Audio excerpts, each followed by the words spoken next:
Hey, I had a pretty cool lecture today. It was with Andrew Leake, and it was about animation and stuff. It's pretty cool. I've liked animation for quite a long time now, pretty much since I've been a kid. I've been watching Toy Story, the Toy Story series, and all that, and I've absolutely loved it. 3D like modeling and animation in general is like a really weird concept when you think about it quite a lot, because it's literally all it is computer programs like block shapes and colors and just images is put together, and somehow we can like watch it, enjoy it, react to it, like respond to it and everything. Just like it's practically like breathing life into like little block characters. So like it's what you do as you're a little kid. You have a little fun, you pretend they're real, sort of thing. He went on about things like the appeal of the characters from like say Disney and Pixar and stuff. Because what I've noticed as well, like the characters they've used, it's different than what you'd expect for like normal things. You usually expect like the good person and all that stuff, but they've done things such as like Beauty and the Beast, where they had to draw designs and make like a monster look good, and they did that pretty well, to be honest. Another one they did was Megamind, where it's like a blue like supervillain with a big like a blue alien with a big head, and he was supposed to be a supervillain and stuff, and they made him the good guy, which is really big turnaround, but it worked pretty well basically. But they do that through designs. The main thing of the animation modeling is to literally bring the audience in, because at the end of the day, it is still blocks and colors and shapes and audio. It's like telling a story beyond just reading a book or something like that. There's things such as like design narratives, which Andrew was on about. He said of things like in Toy Story, there's like a big landscape, like the massive landscape for Woody. Literally just explained like it's not the whole story, but it gave you like a big impact of the whole scene.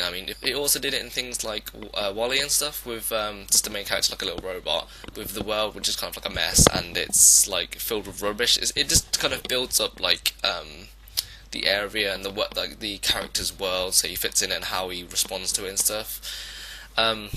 Another thing which Andrew also went on about was about Bioshock the game. That game I absolutely love. It's amazing. First and second, it's just brilliant. But he says every single room explains a story, because it's originally like a paradise or something like that, and then next second it's like a mess. It's been destroyed and stuff. So you're kind of like this wandering person, like finding out what's going on, sort of thing. So it's this really interesting like concept. He also said something really strange, because I did a couple of bits of 3D modelling and animation and stuff in college, which I'll post a link down just below this video, and you can have a look at it. It's like a show reel I did a couple of years ago.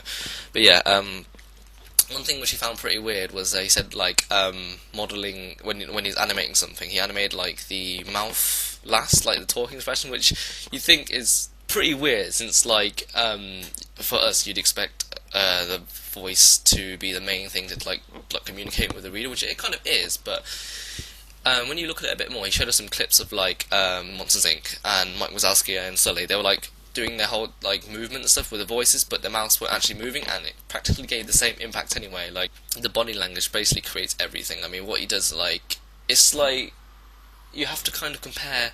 He said this: you have to compare it to real life, and it's true in a way. Even though it's like a weird, strange, different world, you have to make it look realistic for the people, so it's believable.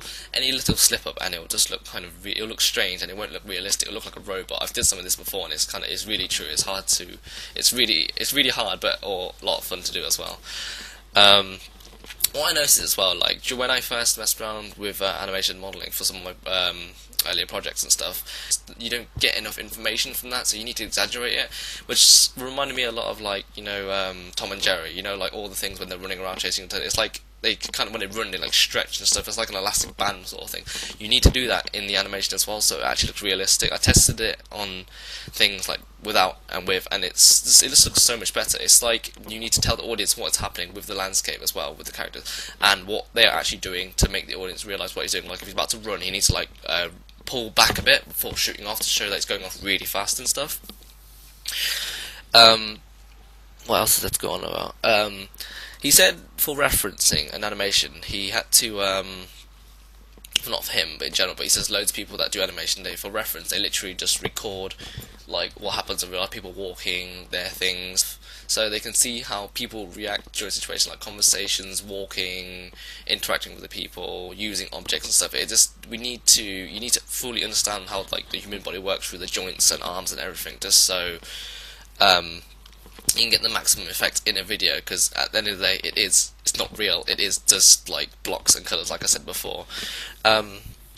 Another thing which he also mentioned, which I like never really noticed because this I literally did just the basics of 3D modeling and animation. He said like colors and stuff. He showed us images and sketches of like a simple red block chair, and like first time on its own, and the second time it was in like a house, and it was in like a really really bright background, and it's actually from the movie Up by Pixar, and it shows it being really really bright, and it's not really much, just like a little bright big red strong tone of red in a background with the light shining in, and it looks really cheerful by what the other objects they've used and the characters in there, like the colours. It just brings out like the life of the character.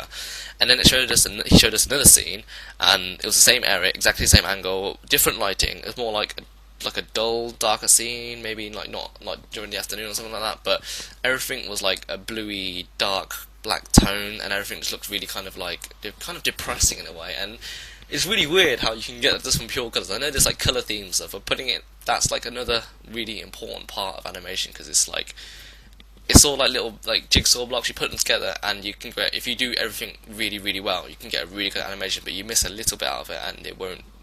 It will work, but you could probably notice it straight away, or they'll give your animation an extra little kick. But yeah, it was a really cool lecture, and I really really can't wait to start doing these 3D modeling animations.